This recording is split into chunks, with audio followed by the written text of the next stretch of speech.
ఆ సినీ ప్రముఖులందరూ కూడా నన్ను కలవడానికి వచ్చి చాలా విషయాలు ప్రస్తావిస్తూ గత ప్రభుత్వంలో నంది అవార్డులు ఉండేటివి మీరు పునరుద్ధరిస్తే బాగుంటుంది అని చెప్పి సినీ ప్రముఖులందరూ నన్ను అడుగుతా వాళ్ళకు ఒక మాట చెప్పిన.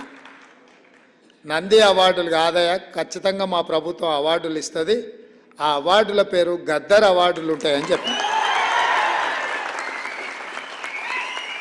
తెలంగాణ రాష్ట్రంలో కవులకు, కళాకారులకు, సినీ ప్రముఖులకు రాష్ట్ర ప్రభుత్వం తరఫున అధికారికంగా ఇచ్చే అవార్డులకు గద్దర్ అవార్డ్స్ అనే పేరు పెట్టి గద్దరన్నను గౌరవించుకుందామని చెప్పి ఈ వేదిక మీద నుంచి చెప్తున్నా. ఇదే శాసనం, ఇదే జీవో అని చెప్పి, నా మాటనే జీవో.